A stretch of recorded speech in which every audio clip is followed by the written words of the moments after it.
Ternyata kecelakaan di Bekasi Timur ini variabel utama adalah soal perlintasan sebidang.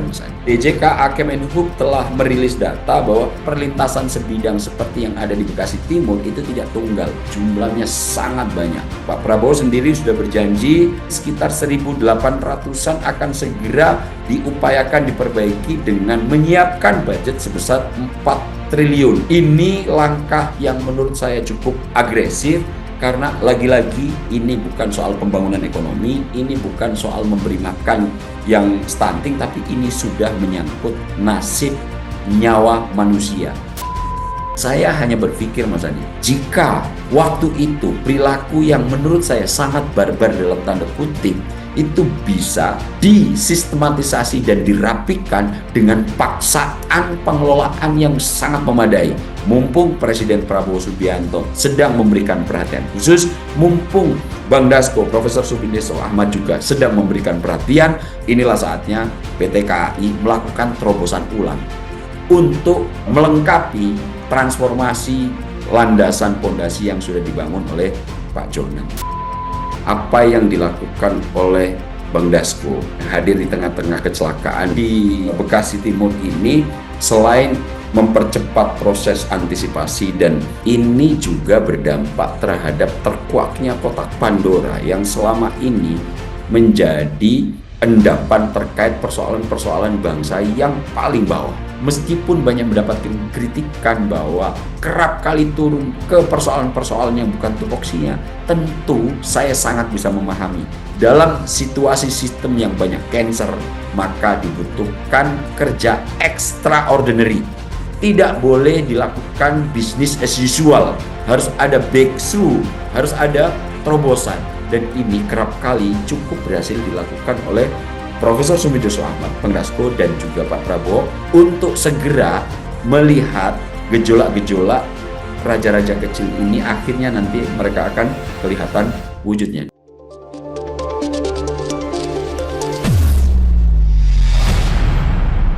Berkolaborasi dengan Demo anggrek yang menabrak KRL komuter lain di stasiun Bekasi Timur beberapa waktu lalu mengejutkan masyarakat dan memunculkan pertanyaan besar mengenai keselamatan transportasi publik di Indonesia. Namun di tengah situasi yang sangat pelik, perhatian publik justru tertuju pada cepatnya respons Presiden serta pimpinan lembaga. Beberapa jam setelah kejadian, Wakil Ketua DPR RI Dasko hadir langsung di lokasi untuk memastikan penanganan korban berjalan cepat, lalu disusul kehadiran Presiden RI Prabowo Subianto di RSUD Bekasi yang menyampaikan sejumlah langkah dan kebijakan dalam respon kecelakaan yang menewaskan 16 orang tersebut. Untuk membahas lebih jauh dinamika politik di balik respon cepat pemerintah ini, malam ini kita akan membahasnya bersama dengan pendiri Skala Survei Indonesia, Abdul Hakim MS. Selamat malam, Bang Ab. Bagaimana kabarnya, Bang? Selamat malam Mas Andi. Alhamdulillah waras enak. Alhamdulillah. Bang Ab, ini kita turut prihatin dengan kecelakaan yang terjadi di stasiun Bekasi Timur beberapa waktu lalu, Bang Ab. Kalau melihat dari kecelakaannya, investigasi saat ini masih terus berjalan, pemeriksaan saksi juga masih terus dilakukan oleh pihak kepolisian. Tapi yang mau saya pertanyakan adalah yang menjadi bahas diskusi kita pada malam hari ini, bagaimana melihat kecepatan respon dari pemerintah yang diawali dengan hadirnya pimpinan DPR RI Dasko pada saat beberapa jam setelah kejadian yang terjadi di Bekasi Timur itu, Bang Ab. Baik Mas Andi, sebelum jauh melangkah untuk membahas persoalan kecelakaan di Bekasi Timur, di mana kereta Argo Bromo harus menabrak komuter lain, diawali saya secara pribadi ya mengucapkan bela sungkawa yang sedalam-dalamnya buat para korban. Kalau tidak salah 16 orang, semuanya wanita, karena gerbong wanita ada posisinya paling belakang, dan itu yang menjadi pusat insiden tertabraknya KRL ini dengan kereta Argo Bromo. Mudah-mudahan yang ditinggalkan tabah.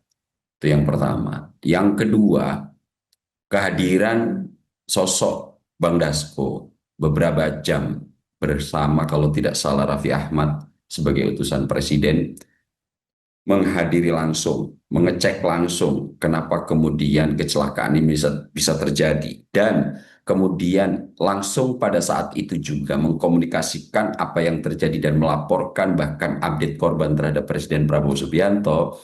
Sekali lagi mungkin secara pribadi kita semua harus mengucapkan terima kasih atas respon cepat.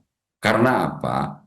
Ini sebetulnya selain apa namanya dimensi penanganan secara cepat, apa yang dilakukan oleh Bang Dasko menghadiri apa namanya hadir di tengah-tengah kecelakaan dalam mengawasi proses pengelolaan pasca terjadinya kecelakaan, selain mempercepat proses antisipasi dan perilaku apa atau kebijakan apa yang akan dikeluarkan, ini juga berdampak terhadap terkuaknya kotak Pandora yang selama ini menjadi endapan paling bawah terkait persoalan-persoalan bangsa yang paling bawah.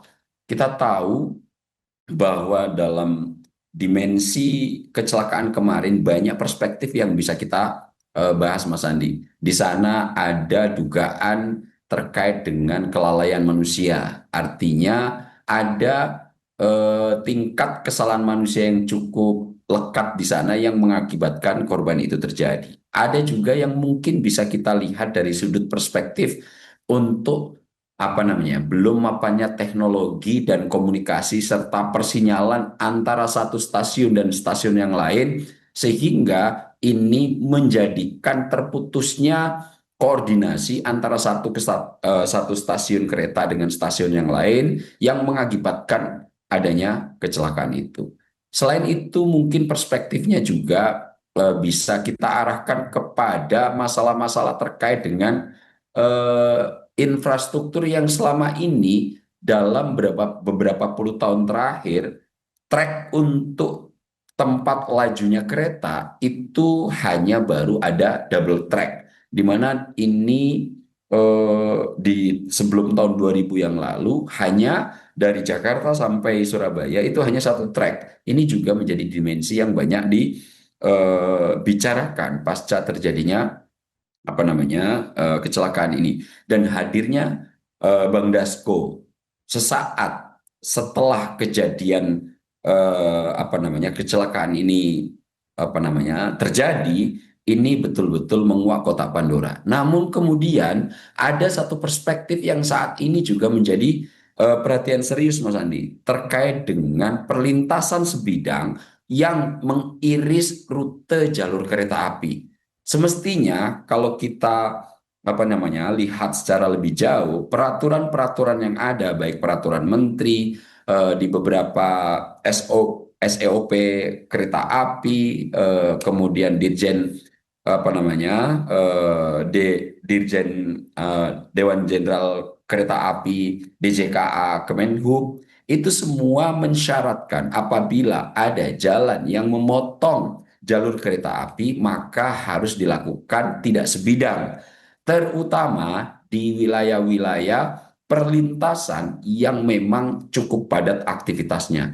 Nah, ini kemudian menjadi apa namanya perhatian serius untuk didiskursuskan berkat perhatian serius dari Bang Dasko yang hadir beberapa jam, kemudian mengupdate kepada Presiden Prabowo Subianto terkait persoalan-persoalan apa yang melingkupi dan kira-kira langkah apa yang harus dilakukan secara cepat. Jadi saya secara pribadi mengapresiasi terkait dengan perhatian serius Bang Dasko dan Presiden Prabowo Subianto yang kemudian merespon cepat kejadian apa namanya kecelakaan ini karena ini menyangkut nyawa. Ini bukan soal pembangunan ekonomi, ini bukan soal pembangunan gizi, tapi ini soal nyawa manusia yang akan melayang. Dan tentu jika persoalan-persoalan yang sudah menyangkut nyawa, respon cepat, respon yang kemudian ditindaklanjuti dengan kebijakan-kebijakan yang juga cepat tentu akan menjadi prioritas utama. Dan di sisi ini saya sangat mengapresiasi apa yang dilakukan oleh Bang Dasko dan juga Presiden Prabowo Subianto yang kemudian langsung memberikan perhatian penuh terhadap sesaat setelah kecelakaan terjadi, Mas Andi. Lihat dari kehadiran pimpinan DPR Dasko, kemudian kehadiran ini diartikan oleh sejumlah pengamat politik sebagai simbol negara hadir pada saat di situasi krisis seperti pada saat kecelakaan terjadi. Sebenarnya seberapa penting kehadiran pejabat publik seperti Bang Dasko hadir langsung dan memberikan perhatian langsung terhadap bagaimana isu-isu keselamatan transportasi publik. Namun juga ada kisah yang menarik juga kalau dari statement dari Mensesnek Prasetyo Hadi yang mengatakan kalau kehadiran atau kunjungan Presiden ke RSUD Bekasi ada peran dari pimpinan DPR RI. Kalau Bang Ab sendiri melihat seperti apa, Bang? Ya, respon cepat negara yang langsung representasinya adalah orang nomor satu sebagai pimpinan tertinggi tentu akan memberikan berkah dalam tanda kutip pemanfaatan untuk mengatasi problem ini secara lebih cepat dan serius. Saya membaca ada beberapa respon langsung yang diberikan oleh Presiden Prabowo Subianto saat mendengar laporan dari Bang Dasko ketika mengupdate informasi dan kira-kira dimensi apa yang paling menjadi penyebab utama terjadinya kecelakaan di Bekasi Timur ini, Mas Andi. Kita tahu setelah Bang Dasko melihat jumlah korban, melihat bagaimana peliknya upaya evakuasi karena banyak terjepit, tapi pada saat itu juga akhirnya mencoba langsung mengidentifikasi persoalan apa yang serius harus segera ditangani agar kejadian serupa tidak terjadi. Dan itu akhirnya mengerucut dari dimensi-dimensi yang tadi saya terangkan, ternyata untuk kecelakaan di Bekasi Timur ini variabel utama adalah soal perlintasan sebidang, Mas Andi. Dan pada malam itu juga Bang Dasko melaporkan yang diafirmasi oleh Mensesnek Mas Prasetyo Hadi bahwa persoalan perlintasan sebidang ternyata harus segera mendapatkan penyelesaian dalam waktu yang cepat dan serius. Dan akhirnya apa? Khusus untuk yang di perlintasan Bekasi Timur, tempat di mana taksi awal yang mogok kemudian ditabrak KRL yang rutenya dari Cikarang ke Jakarta, yang menyebabkan akhirnya kereta yang dari Jakarta ke Cikarang itu terus terhenti di stasiun Bekasi Timur itu, yang dimana letak kecelakaan itu adalah kereta yang asal rutenya dari Jakarta ke Cikarang, Mas Andi. Ini sudah kronologinya tidak mendahului investigasi KNKT dan juga yang saat ini dilakukan kepolisian seperti yang Mas Andi ungkap. Rute ini yang akhirnya kemudian kecelakaannya tidak menimpa pada kereta yang menabrak taksi, akan tetapi kereta yang kemudian akibat akses kecelakaan itu, kemudian yang ke KRL dari Jakarta menuju Cikarang terhenti di stasiun, kereta inilah yang kemudian tertabrak oleh kereta Argo Bromo. Nah, kalau melihat situasi ini akhirnya apa?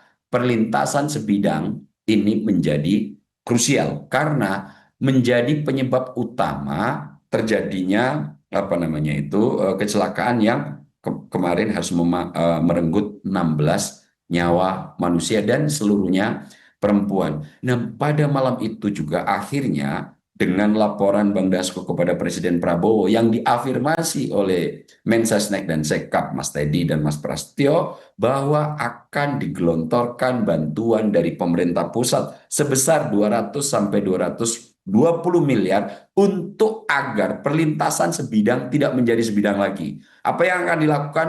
Mungkin rutenya akan membangun flyover atau juga membangun underpass. Nah, ini yang langsung respon kebijakan yang bisa kita rasakan dengan turun gunungnya dua sosok penting yang saat ini dipandang menjadi jangkar kebijakan politik nasional. Satu, Presiden Prabowo Subianto, Bang Dasko dalam kanal yang berbeda, ada di lembaga legislatif sebagai anggota legislatif dalam konteks tugasnya artikulasi dan agregasi persoalan-persoalan masyarakat, bisa langsung menjembatani dan mengkomunikasikan kepada lembaga eksekutif, dan akhirnya apa? Bantuan untuk perlintasan sebidang yang jaraknya hanya 300 meter dari stasiun Bekasi Timur, Mas Andi. Nah, yang kayak begini-begini ini adalah salah satu dampak, selain kemudian ada penanganan cepat, tapi mitigasi ke depan juga bisa lakukan. Dan dengan kehadiran dan perhatian serius Bang Dasko dan Presiden Prabowo Subianto, akhirnya masalah ini tidak menjadi masalah tunggal di Bekasi Timur. Ternyata kemudian DJKA Kemenhub mengeluarkan data-data yang kemudian juga nanti akan diikuti oleh evaluasi dan penyelesaian apa yang akan dilakukan terkait dengan data perlintasan sebidang. DJKA Kemenhub telah merilis data bahwa memang perlintasan-perlintasan sebidang seperti yang ada di Bekasi Timur itu tidak tunggal. Jumlahnya sangat banyak, lebih dari 4.000 di seluruh Indonesia. Perlintasan sebidang ini mengiris jalur kereta api. Dari 4.000 ini masih banyak betul juga yang belum mendapatkan penjagaan secara maksimal. Dari 4.000 data DJKA Kemenhub itu yang dijaga oleh petugas-petugas murni itu cuma ada 1.900-an. Dari 1.900-an ini dijaga oleh KAI sendiri cuma 952, dijaga di SUB itu jumlahnya ada 648, dijaga oleh swasta itu jumlahnya ada 166, dijaga oleh Balai Teknis Perkeretaapian ada 476, dan yang paling banyak juga jumlah yang kemudian swadaya dikelola oleh masyarakat yang sebetulnya dalam taraf tertentu cukup membantu untuk meningkatkan kadar keselamatan yang ada terhadap para pemakai jalur perlintasan sebidang ini. Dan akan tetapi kalau kita lihat data secara keseluruhan, dari 4.026 perlintasan sebidang yang semestinya nggak boleh sebidang, harus dibangun flyover atau underpass, ini masih belum mendapatkan perhatian atau pengelolaan yang lebih mapan. Nah, hadirnya Bang Dasko, respon cepat dari Pak Prabowo, kemudian memunculkan perhatian serius yang selama ini persoalan ini terendap paling bawah di bawah tumpukan persoalan-persoalan bangsa yang lain, akhirnya menjadi terbicarakan, dan juga solusi konkret sudah coba untuk dikemukakan oleh eksekutif. Pak Prabowo sendiri sudah berjanji di antara 4.000 lebih perlintasan sebidang ini nanti sekitar 1.800-an akan segera mulai diupayakan diperbaiki dengan menyiapkan budget sebesar 4 triliun atau 4.000 miliar. Ini langkah yang menurut saya cukup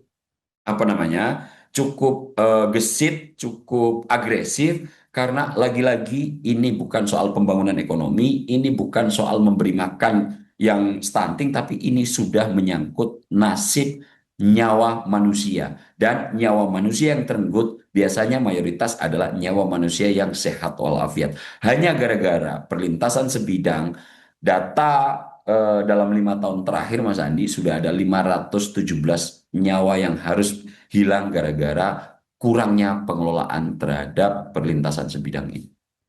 Bang Aap, kalau berbicara soal efektivitas, kalau melihat tadi penjabaran Bang Aap, artinya kalau bisa diartikan kehadiran pimpinan DPR Dasko di lokasi kejadian, kemudian dengan hadirnya besoknya Presiden Prabowo Subianto di RSUD Bekasi ini, langsung ada tindak lanjut kebijakannya, mulai dari anggaran 4 triliun untuk perbaikan transportasi kereta atau jalur-jalur transportasi kereta yang tadi Bang Aap sampaikan.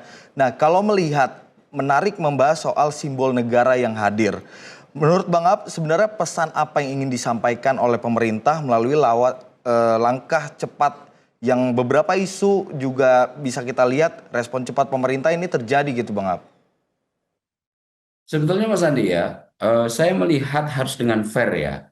Selama ini banyak kita amati dan sudah kita kenyam kehadiran tokoh-tokoh politik, pejabat-pejabat negara terhadap sebuah peristiwa penting atau peristiwa musibah, peristiwa yang mungkin memang harusnya selain hadir diikuti dengan kebijakan-kebijakan strategis, itu agak cukup jarang. Dan gara-gara perilaku-perilaku semacam ini, itu politik mendapatkan predikat yang cukup buruk sebagai perilaku hipokrit gitu. Namun dengan melihat kehadiran Bang Dasko kemudian cepat menjembatani aspirasi atau persoalan yang sedang melingkupi di tempat kejadian, ke stakeholder pimpinan tertinggi, kepala pemerintahan sekaligus kepala negara, ini kemudian membuat respon yang sangat cepat. Dan implikasi terhadap laporan tidak menjadi formalitas semata. Seperti yang saya terangkan, soal kereta misalnya, ini Pak Prabowo sudah akan menganggarkan 4.000 miliar untuk memperbaiki perlintasan sebidang yang dalam konteks kecelakaan di Bekasi Timur menjadi trigger atau pemantik utama hilangnya 16 nyawa perempuan di gerbong paling belakang, gerbong khusus perempuan. Nah, dengan ada penjembatan, kemudian ada implikasi terhadap peristiwa dengan kebijakan yang cepat, meskipun nanti secara administratif perlu di follow up karena ini persoalan negara, akan tetapi political will, saya lihat dengan hadirnya Bang Dasko beberapa jam setelah kecelakaan, kemudian Pak Prabowo menyimak dengan baik dan kemudian mencari titik paling krusial persoalan apa yang harus diselesaikan, muncullah soal perlintasan sebidang. Kajian cepat soal perlintasan sebidang kemudian dikemukakan Pak Presiden, dengan cepat pula Presiden Prabowo Subianto bisa mengambil keputusan. Oke, yang awalnya ini menjadi tanggung jawab provinsi, yang awalnya ini menjadi tanggung jawab pemerintahan kabupaten kota, saat ini pemerintahan pusat menyumbangkan dana khusus untuk memperbaiki perlintasan sebidang di Bekasi yang menjadi trigger yang memang kepadatan dan kesibukannya cukup luar biasa, akan digelontorkan 200 miliar untuk membuat flyover atau underpass. Namun di titik-titik tidak hanya di Bekasi Timur akan segera diperbaiki pengelolaan, baik itu nanti apakah dibangun underpass atau flyover terhadap 1.800 titik perlintasan sebidang, Mas Endi. Dan ini sebetulnya meskipun apa yang akan kita bicarakan ini nggak akan banyak mendapatkan apresiasi, tapi saya secara pribadi dengan langkah konkret yang semacam ini, saya perlu mengapresiasi apa yang dilakukan oleh Presiden Prabowo dan Bang Dasko yang telah merespon dengan sangat cepat terhadap persoalan-persoalan yang muncul di tengah masyarakat, khususnya untuk kecelakaan yang terjadi di Bekasi Timur ini, Mas Andi. Baik, setelah kehadiran pimpinan DPR di lokasi kejadian, Bang Ab, perhatian publik kemudian tertuju pada langkah Presiden RI Prabowo Subianto yang datang langsung ke RSUD Bekasi untuk menemui korban dan juga keluarganya. Kalau melihat Presiden meninjau, Presiden juga pada saat melakukan tinjauan menyampaikan juga sejumlah arahan dan kebijakan. Kalau melihat dari tragedi kecelakaan di stasiun Bekasi Timur, kira-kira faktor apa saja yang perlu dievaluasi, Bang Ab? Apakah ada faktor dari penanganan sistem kah atau ada SDM yang perlu dievaluasi, Bang Ab? Ya, kalau kita lihat Mas Andi ya, meskipun saya tidak mencoba untuk mendahului penyelidikan yang dilakukan oleh kepolisian dan juga KNKT, namun dalam intelijen open source yang banyak dilakukan, sekuens dari detik per detik terjadinya kecelakaan itu sudah banyak dibahas. Salah satunya misalnya dalam media, beberapa media telah mengungkap itu detail terkait waktu terjadinya tabrakan sampai sebelum sampai diurai dari sejak KRL yang dari arah Cikarang ke Jakarta itu menabrak taksi yang harus mogok di tengah perlintasan kereta api. Nah, kalau kita lihat dari situ, selain perlintasan sebidang menjadi pemantik utama dan itu kemudian mendapatkan respon cukup serius dari Presiden Prabowo Subianto setelah mendapatkan laporan detail dari Bang Dasko, ini persoalan lain yang ternyata saya baca-baca sebetulnya dari kejadian ketika kereta yang menabrak taksi yang melintang di perlintasan jalur rel itu, kemudian yang KRL dari arah Jakarta menuju Cikarang itu berhenti, ada jeda beberapa versi yang ketika kereta dari Jakarta menuju Cikarang berhenti di stasiun Bekasi Timur sampai tertabak kereta Argo Bromo itu ada waktu jeda, ada yang mengatakan 10, 15 sampai 30 menit Mas Andi. Jadi kalau kita lihat dari jeda ketika kereta itu berhenti sampai tertabrak, maka di situ ada dimensi lain yang kemudian menjadi diskusi. Apa itu masalah teknologi komunikasi dan persinyalan? Banyak yang kemudian mengarahkan persoalan ini terkait dengan belum mapannya sistem teknologi kita terkait dengan komunikasi antara satu stasiun kereta api dengan stasiun kereta api lainnya untuk saling berkomunikasi, berkoordinasi. Jika ada kejadian tertentu, maka seluruh stasiun semestinya harus dapat informasi secara matang, detail, dan cepat. Biar apa kejadian yang semacam ini tidak terjadi. Dan setelah saya telusuri, memang untuk teknologi di sektor perkeretaapian ini baru 3 saja yang mendapatkan teknologi terbaik, Mas Andi. Di mana KCIC itu sudah bagus, kemudian LRT sudah bagus, akan tetapi untuk kereta api konvensional, informasi yang saya dapat belum begitu memadai terkait dengan komunikasi persinyalan tersebut. Apalagi ini didukung dengan rute jalur antara Jakarta sampai Surabaya itu hanya double track, hanya 2, padahal lalu lintasnya sangat padat. Mana yang harus minggir terlebih dahulu di stasiun-stasiun tertentu, jalur mana nanti yang harus dipakai untuk perlintasan kereta-kereta yang harus memang diutamakan, yang semacam-semacam ini menurut informasi yang saya dapat belum begitu memadai. Ini harus menjadi evaluasi serius. Apakah ini bisa? Sangat bisa, Mas Andi. Kenapa? Kita pernah punya pengalaman, saya nggak tahu Mas Andi ini pernah nggak sih mengalami fase di mana kereta api kita itu, kalau kita lihat kereta api yang ada di India dan Bangladesh, begitulah sebetulnya saya pernah mengalami fase itu, Mas Andi. Dulu kereta api itu ketika kita naik, itu semua tidak tertampung di dalam, ada yang gantung, ada yang bahkan naik di atas kereta, dan untuk akses masuk ke peron-peron itu tidak banyak dijaga. Kalau dulu memang jangankan untuk perlintasan sebidang, bahkan untuk menjaga lalu lintas penumpang masuk ke peron aja itu tidak dijaga dengan baik. Akan tetapi dengan agresivitas yang dilakukan saat itu oleh Pak Dahlan Iskan, yang waktu itu Menhubnya adalah Pak Jonan, ternyata sikap barbar, perilaku yang sangat tidak tertib terkait penggunaan kereta ini bisa loh Mas Andi dipaksa untuk tertib. Mas Andi kalau melihat kereta sekarang jangan pernah membayangkan, cobalah buka YouTube kereta Bangladesh yang kiri kanan manusia, atas juga manusia. Dulu saya pernah mengalami fase itu karena dulu saya juga sebagai angker anak kereta namanya Mas Andi.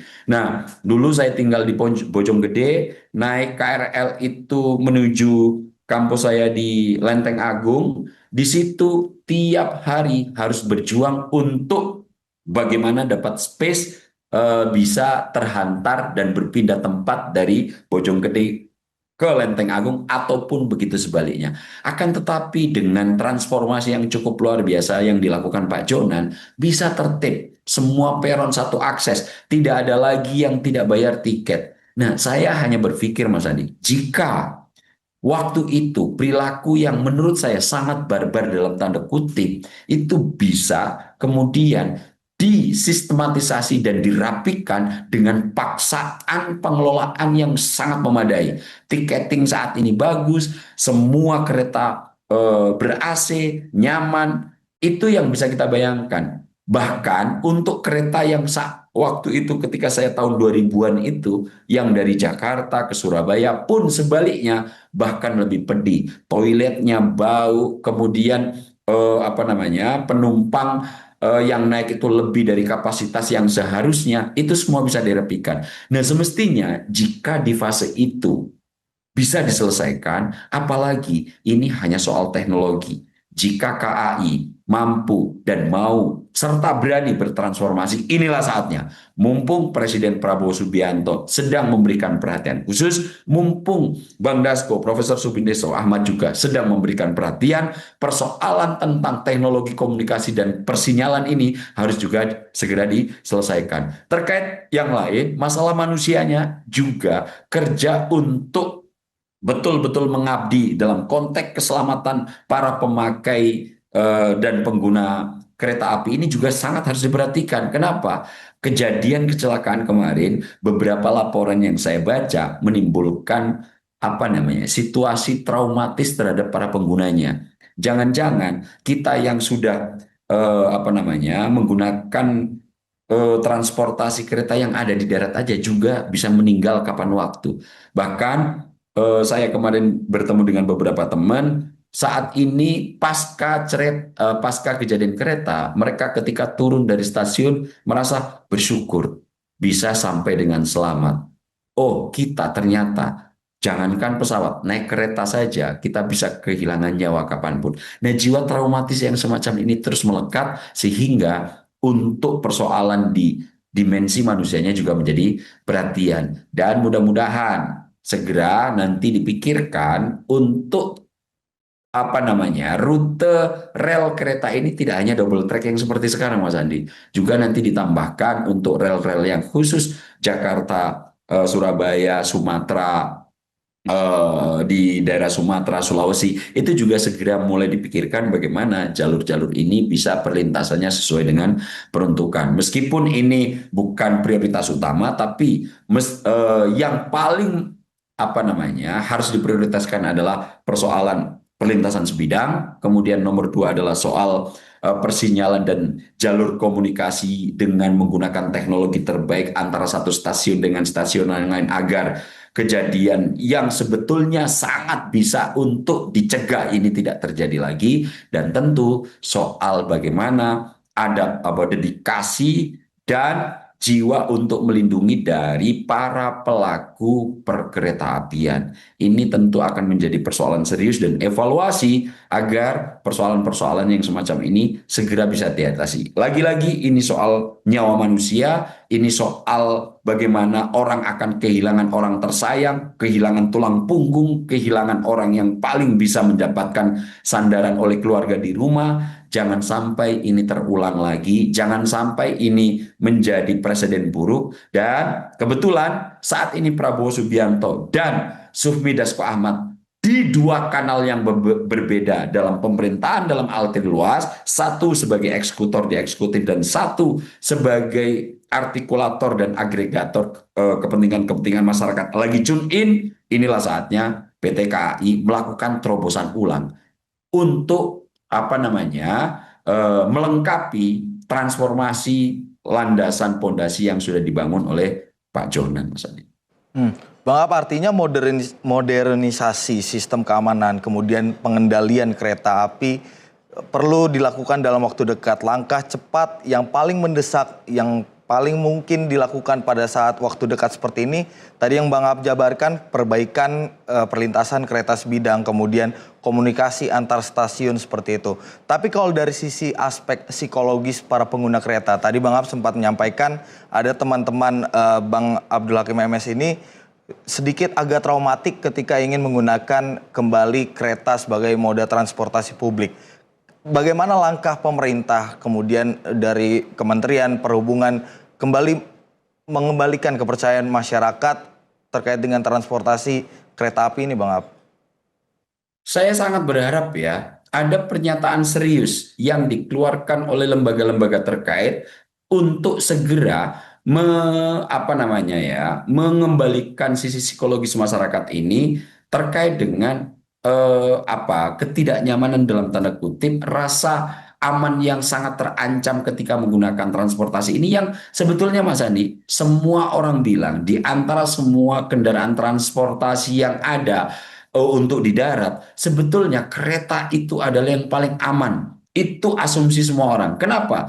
Kereta ini melaju di jalurnya, tidak ada banyak yang kemudian membatasi waktu, ini transportasi paling efektif, agak beda dengan misalnya memakai sepeda motor, mobil, dan alat transportasi lain selain kereta api yang ada di darat. Kenapa? Kalau misalnya kita naik mobil, tiap hari berjubilan di jalan, naik motor, tiap hari berjubelan juga di motor yang satu dengan yang lain sangat sangat dekat untuk pergerakannya. Tentu sebetulnya kalau dari mitigasi risiko, transportasi kereta ini adalah yang paling aman. Akan tetapi dengan kejadian-kejadian yang semacam ini akan mengubah trauma yang akan menimbulkan trauma yang ternyata naik kereta juga nggak begitu nyaman ya. Apalagi Mas Andi, kereta yang sama 4 hari kemudian digerobokkan juga mengalami kecelakaan Mas Andi.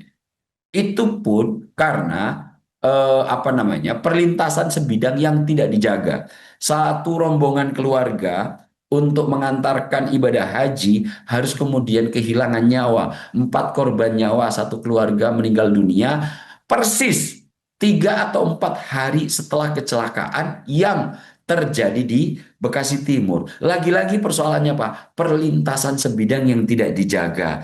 Nah, saya berharap betul lembaga-lembaga yang saat ini menaungi pemangku kepentingan segera memberikan pernyataan dan langkah serius agar trauma atau kemudian kejadian-kejadian serupa tidak terulang. Ini kalau seandainya Mas Andi nanti tim reportasenya akan mengiris total mengurai data-data kecelakaan, ini cukup mengerikan Mas Andi. Tidak lama setelah kecelakaan yang ada di Bekasi Timur, mungkin 3 hari setelahnya digerobokkan itu juga menewaskan satu keluarga setelah pengantar ibadah haji. 5 orang harus tewas. Yang ini kan sebetulnya menjadi persoalan serius. Lagi-lagi ini soal nyawa. Tolong lembaga-lembaga, stakeholder, mungkin mulai dari DJK Kemenhub, KAI sendiri, kemudian lembaga-lembaga seperti Balai Teknik Perkeretaapian berikan jaminan yang firm untuk yang semacam ini segera diatasi. Lagi-lagi, mumpung Presiden Prabowo Subianto dan salah satu pimpinan DPR Bang Dasko telah memberikan perhatian serius. Inilah saatnya nanti untuk segera secara komprehensif melakukan kajian dan mitigasi risiko persoalan-persoalan yang muncul di depan, sehingga lagi-lagi kejadian yang menjadi tragedi di Bekasi Timur ini tidak akan terulang lagi. Ya Bang Ab, tentunya kita menunggu bagaimana langkah ke depannya, kemudian apa yang akan dilakukan oleh PT KAI untuk memperbaiki supaya kejadian ini tidak berulang kembali. Karena kalau tadi Bang Ab sampaikan adalah kalau transportasi paling aman di udara itu adalah pesawat, kalau di darat adalah kereta api. Seharusnya ini menjadi catatan bagi kita bersama supaya bagaimana para pemangku kebijakan ini bisa melihat begitu pentingnya transportasi publik bagi mobilitas masyarakat. Melihat respon yang dilakukan oleh pemerintah. Kalau tadi kita sempat menjabarkan ada kehadiran Wakil Ketua DPR RI Dasko setelah beberapa jam kejadian, kemudian dilanjutkan dengan kehadiran sinkron dengan apa yang dilakukan oleh Kepala Negara Presiden Prabowo Subianto yang hadir langsung di RSUD Bekasi 1 hari setelah kejadian. Kalau melihat ada persepsi publik berbagai macam, mulai dari respon cepat Presiden ini diartikan sebagai strong leadership, kemudian ada juga yang mempertanyakan bagaimana kini menunggu aksi nyata. Dari masyarakat menunggu aksi nyata dari tindakan yang dilakukan oleh pimpinan DPR, kemudian juga dari Presiden Prabowo Subianto. Kalau melihat berbagai dinamika yang terjadi, mulai dari persepsi publik yang begitu macam, sebenarnya melihatnya seperti apa Bang Ab? Ada yang bilang ini di luar dari tupoksinya, ini berbagai macam dinamika terjadi Bang Ab. Iya Mas Andi, saya juga banyak membaca terkait dengan respon cepat yang dilakukan oleh Bang Dasko, kemudian dilaporkan langsung kepada Presiden Prabowo Subianto dan akhirnya mendapatkan penanganan lebih cepat untuk yang kasus kecelakaan di Bekasi Timur ini. Namun ya di luar diskusi terkait dengan kecelakaan yang ada, Mas Andi ya. Memang saya melihat bahwa sistem yang saat ini ketika era Prabowo naik pada tahun 2024 kemarin dilantik, tidak mengalami situasi yang normal dalam tanda kutip. Narasi yang dikeluarkan Prabowo Subianto ketika pertama kali dilantik adalah soal bagaimana ia akan melawan raja-raja kecil. Apa yang dimaksud dengan raja kecil? Ini adalah narasi kedua yang sangat sering didiskusikan oleh Prabowo Subianto dan kemudian ini disampaikan ke publik di atas mimbar atau di atas panggung terkait dengan adanya raja-raja kecil.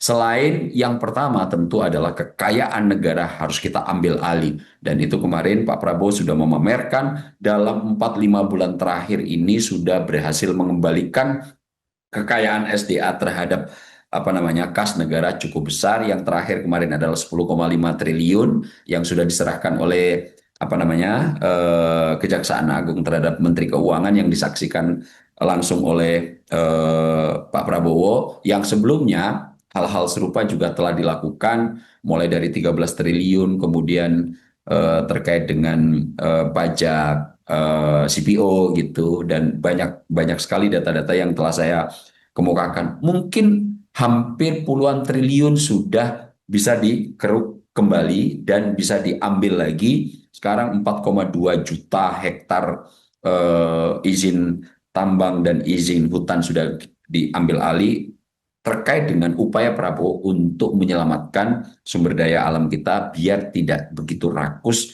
dieksploitasi dan dihisap oleh para serakonomik. Nah, di sektor kedua adalah soal raja-raja kecil. Kalau raja-raja kecil ini yang saya interpretasikan adalah mereka-mereka yang memiliki kuasa penuh dan circle-nya sangat terbatas, yang kalau ini di bahasakan sebagai shadow state gitu, bahwa negara bayangan yang memang mereka memiliki lingkup kecil tapi sangat sulit untuk bisa diotak-atik. Inilah raja-raja kecil. Biasanya ada di mana? Di birokrasi. Nah, ini adalah concern utama yang dilakukan oleh Prabowo Subianto. Dalam situasi yang semacam ini, Mas Andi, dalam konteks yang tadi Mas Andi nukil teori atau mungkin praktek leadership, maka mau tidak mau, political will ini harus top down. Tidak bisa lagi kita mengharapkan lembaga-lembaga yang dalam tanda kutip sudah dicurigai, diduga oleh Pak Prabowo Subianto, ada banyak raja-raja kecil ini, kemudian menyerahkan persoalan penuh kepada mereka. Langkah pertama, dan dalam 2 tahun ini saya melihat cukup serius dilakukan oleh Pak Prabowo, adalah mencoba memberikan porsi pengelolaan berlebih untuk terjun langsung terkait dengan persoalan-persoalan yang mendapatkan perhatian serius masyarakat, sekaligus yang mengiris persoalan penting masyarakat. Dan karena dalam sistem birokrasi kita, raja-raja kecil itu masih mapan, ini kenapa kemudian sosok-sosok penting yang ada di piramida atas, khususnya Pak Prabowo, harus terjun langsung. Dan Pak Prabowo kemudian mencoba untuk menaruh orang-orang yang punya bulldozer hebat, punya kemampuan untuk membongkar secara kuat, punya orang-orang yang keberanian untuk melakukan dan divisi dengan Pak Prabowo, Pak Purbaya misalnya, yang mudah mencopot untuk dirjennya, untuk memutasi, memberhentikan yang dianggap tidak bisa bekerja sama. Karena itu, Mas Andi, bahwa sistem kita saat ini telah dan sedang mengalami cancer serius, dan ini harus dicabut satu-satu. Dan satu-satunya cara adalah top down. Leadership harus partisipatif, turun langsung ke ke lapangan, sehingga stakeholder yang awalnya enak betul untuk menikmati semua fasilitas tanpa harus bekerja keras memahami persoalan masyarakat, mau tidak mau dipaksa turun. Dan nanti performanya akan kelihatan setelah seorang presiden, misalnya Prabowo Subianto atau Sufmi Dasko Ahmad, yang datang ke lapangan, mana yang perform, mana yang tidak perform, segera bisa dievaluasi. Sehingga Meskipun banyak mendapatkan kritikan bahwa Pak Prabowo, Sufmi Dasko Ahmad ini kerap kali turun ke persoalan-persoalan yang bukan tupoksinya, tentu saya sangat bisa memahami. Dalam situasi sistem yang banyak cancer, maka dibutuhkan kerja extraordinary. Tidak boleh dilakukan business as usual. Harus ada breakthrough, harus ada terobosan. Dan ini kerap kali cukup berhasil dilakukan oleh Profesor Sumidoso Ahmad, Pengdasko, dan juga Pak Prabowo untuk segera melihat gejolak-gejolak raja-raja kecil ini akhirnya nanti mereka akan kelihatan wujudnya. Dan itu kerap kali sudah dilakukan. Yang banyak akhirnya kerjasama antara Bang Dasko dan Prabowo Subianto yang terjun langsung, yang terkadang dianggap orang tidak sesuai tupoksinya, banyak apa namanya ya, banyak menghasilkan sesuatu yang di atas pikiran kita. Misalnya menyelamatkan keuangan negara, kemudian memberikan solusi persoalan-persoalan yang secara lebih cepat meskipun tidak tupoksinya, karena itu persoalan serius dan penting untuk masyarakat. Maka dengan hadirnya dua tokoh ini akhirnya semua masalah yang menghimpit dan sedang menjadi diskursus masyarakat bisa cepat diatasi, Mas Andi. Bang Ab, kalau berbicara soal kasus kecelakaan yang terjadi di Bekasi ini, Bang Ab, kecelakaan kereta. Kalau kita berbicara soal persepsi masyarakat, maksud saya, publik ini seringkali menilai kalau penanganan ingin cepat harus viral, atau penanganan cepat ini akibat viral. Bagaimana memastikan supaya masyarakat atau niat baik dari pemerintah ini ataupun tokoh pimpinan lembaga ini tidak disalahartikan, Bang Ab? Inilah yang menjadi persoalan serius kita, Mas Andi. Dan ini juga menjadi concern dari Pak Prabowo Subianto, bahwa sistem kita secara keseluruhan masih belum sehat betul. Masih belum banyak, masih banyak lembaga-lembaga yang ketika persoalan itu sedang menghimpit dan mengiris masyarakat, tidak direspon secara memadai. Sampai kemudian ini harus diviralkan, biar apa? Biar Pak Prabowo, Bang Dasko, Pak Syafri Samsudin, menteri-menteri koordinator, tahu dulu. Sehingga apa? Sistem yang saat ini berjalan, itu sampai tingkat level terendah, itu memang betul-betul tidak jalan. Mas Andi masih ingat kasus yang menimpa dua guru di Luwu Utara, Pak Rasnal dan Pak Abdul Muiz? Coba Mas Andi bayangkan, dua guru ini yang awalnya berniat baik untuk mengumpulkan patungan, membantu salah satu stakeholder pegawai yang ada di situ. Kemudian jaksa setempat mempersoalkan dia sampai tingkat hukum. Pak Rasnal dan kemudian Pak Abdul Muiz harus memviralkan itu terlebih dahulu, sampailah itu ke tangan Bang Dasko, sampailah itu kemudian ke tangan Pak Prabowo, baru setelah ini nyampe ke Pak Prabowo diberikan rehabilitasi terhadap kedua guru. Maksudnya apa? Sangat baik. Nah, inilah yang kemudian menjadi tantangan serius Pak Prabowo berikutnya. Selain visi besar yang ada di kepala Pak Prabowo, selain niat baik yang ada di Bang Dasko, ini jejaring-jejaring tangan birokrasi, kemudian aparat penegak hukum masih tidak satu jalan dan tidak satu visi, Mas Andi. Itu kenapa kemudian saya sangat bisa memahami, jika tidak viral, jika tidak mendapatkan sorotan dan perhatian publik, maka itu tidak akan mendapatkan penanganan serius. Saya berharap betul ya, APH, aparat penegak hukum, birokrasi, kalian itu makan, minum, tidur, kemudian menikmati semua fasilitas dari keuangan negara. Uang negara dari mana? Dari serapan pajak dari semua warga negara. Cobalah, ayo berpikir secara lebih jernih. Berikan kemampuan terbaikmu untuk kemudian tidak terlalu jauh-jauh. Apa yang menjadi tupoksimu, tanggung jawabmu di lingkungan masing-masing, kerjakanlah. Kau makan, minum, tidur, menikmati fasilitas, alat transportasi, dan lain-lainnya, semua sudah digaji oleh pajak masyarakat Indonesia melalui fasilitas negara. Janganlah kemudian ya ini himbauan pribadi saya dan secara subjektif aja, Mas Andi, yang sudah mengenyam uang negara, yang sudah menikmati fasilitas negara, yang itu uangnya semua dari pajak kita, ayolah minimal satu orang melakukan tugas dan kewajibannya untuk melayani masyarakat. APH, birokrat, lakukanlah dengan serius untuk kemudian agar apa yang divisi besarkan Pak Prabowo ini bisa nyampe sampai titik terjauh di mana negara harus hadir. Nah, ini yang menjadi problem serius, Mas Andi. Pak Prabowo memiliki visi besar, Pak Prabowo punya harapan besar, akan tetapi lagi-lagi untuk di fase-fase awal ini karena jejaring birokrasi itu belum bertransformasi untuk memiliki pemahaman yang sama, pengabdian terhadap negara. Pak Prabowo masih harus rela sibuk turun langsung top down untuk kemudian membimbing dan mengasuh agar birokrasi yang saat ini melayani masyarakat disadarkan kembali bahwa engkau ada di posisi itu bukan sebagai raja, akan tetapi sebagai pelayan masyarakat yang digaji dari pajak masyarakat. Saya berharap mereka tidak menjadi oportunis, tidak hanya menjadi pragmatis, yang penting makan minum selesai, datang ke kantor absen kemudian pulang. No, kalian punya tanggung jawab besar para birokrat untuk melakukan pelayanan terbaik. Kenapa? Karena asupan nasi, gizi, minuman yang kau telan tiap hari semuanya disubsidi oleh pajak masyarakat Indonesia, Mas Andi. Bang Ab, kalau berbicara soal kecelakaan kereta ini, Bang Ab, tekanan publik tentang bagaimana reformasi keselamatan kendaraan umum atau fasilitas umum bahkan transportasi publik ini cukup tinggi. Presiden juga menegaskan kalau memerintahkan jajarannya untuk melakukan investigasi secara detail agar kejadian serupa tidak terulang.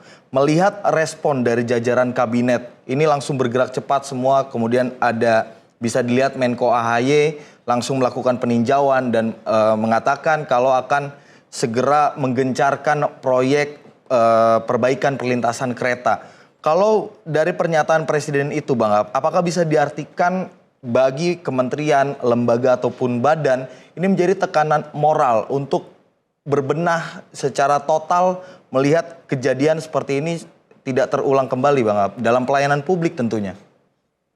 Saya setuju sekali, Mas Andi, dengan inferensi yang barusan Mas Andi bilang. Bahwa saat ini memang untuk menggerakkan birokrat kita, kabinet Pak Prabowo, itu memang harus dilakukan dengan top down. Kenapa? Karena situasinya tidak normal. Maka Pak Prabowo harus rela untuk bercapek-capek di awal ini mengorkestrasi semua kabinetnya, memilih orang-orang terbaik yang satu visi dengan beliau, yang akhirnya nanti semua pandangan yang ada di kepala beliau bisa teraktualisasi secara lebih sempurna. Dan saat ini saya melihat memang ya, dalam konteks kecelakaan ini banyak kerjasama, orkestrasi ketika Pak Prabowo dalam satu sisi membutuhkan banyak input, kemudian di sisi yang lain ada sosok teknis yang kemudian cukup detail dan piawai untuk melengkapi secara teknikal untuk menjembatani kebijakan ini secara lebih jauh ke jejaring birokrasi yang sampai tingkat bawah, Mas Andi. Dalam konteks kecelakaan ini, Pak Prabowo sudah jelas mengambil kebijakan makro. Nomor satu, untuk perlintasan sebidang yang jaraknya 300 meter dari dari stasiun Bekasi Timur akan digelontorkan bantuan dari pemerintah pusat yang nantinya tentu yang akan mengorkestrasi bantuan ini adalah pemerintahan setempat, mungkin pemerintahan Kota Bekasi atau pemerintahan Kabupaten Bekasi. Namun niat baik dari kebijakan makro ini sudah mulai akan menjadi pemantik. Kemudian untuk yang 1.800 perlintasan sebidang yang lainnya, ini secara makro sudah akan disediakan oleh Pak Prabowo dana 4.000 miliar agar segera bisa dilakukan perbaikan. Mas AHY sebagai Menteri Koordinator yang akan membawa itu, KAI, kemudian pemerintahan kabupaten kota yang yang perlintasannya cukup banyak, tentu ini waktunya koordinasi. Apakah ini bisa dilakukan cepat? Butuh administratif. Tapi yang perlu dilihat ada political will dari Prabowo Subianto. Ketika persoalan yang serius telah menghimpit masyarakat piramida bawah, Pak Prabowo tidak terlalu lama dan tidak terlalu berpusing-pusing untuk mengambil keputusan. Nanti dari mana duitnya? Ini pertanyaan banyak orang. 4 triliun ini. Inilah nanti tugas birokrasi tugas Kementerian Keuangan Pak Purbaya untuk kemudian mengalokasikan ulang apakah perlu nanti RAPBN-nya mengalami perubahan dan lain-lain. Biarkan itu teknis. Tapi ingat, kebijakan utama, kebijakan makro Pak Prabowo sudah diputuskan dan ini harus kemudian di follow up. Jangan berpaku pada peraturan-peraturan yang ada, tapi peraturan yang ada itu maksud saya sesuaikan dengan kebijakan makro. Situasinya berbeda, konteks persoalannya berbeda, tentu birokrasi punya kewajiban untuk menelurkan ini menjadi sebuah kerja nyata dan aktual. Duitnya sudah dipersiapkan, kebijakan untuk stakeholder tertinggi Presiden RI sudah dikeluarkan, kemudian dukungan dari parlemen atau DPR melalui Bang Dasko juga sudah tersedia, dua-duanya sudah berkomitmen penuh. Ini hanya tinggal perlu memfollow up stakeholder yang saat ini sedang terkait dengan persoalan ini, manfaatkan dengan baik. Canggih-canggihlah bagaimana kemudian melakukan diskusi, koordinasi terhadap stakeholder birokrat agar ini kebijakan yang telah ditelurkan secara makro oleh Prabowo Subianto bisa teraktualisasi dengan baik. Baik Bang Ab, kalau berbicara tadi analisis Bang Ab, artinya semuanya sudah siap, tinggal eksekusinya bagaimana dan bagaimana jajaran Kabinet Merah Putih ini memanfaatkan privilege yang sudah ada. Arahan Presiden jelas, dari lembaga DPR juga sudah jelas, tinggal bagaimana eksekusi ke depannya. Baik Bang Ab, terima kasih banyak sebagai pendiri Scholars for Indonesia sudah menyampaikan analisisnya dan juga pandangannya pada malam hari ini. Semoga diskusi kita untuk evaluasi ke depan transportasi publik ini bisa menjadi acuan bagi pemangku kebijakan untuk ke depannya. Bang Ab, sekali lagi terima kasih banyak. Selamat malam Bang Ab. Malam Mas Andi.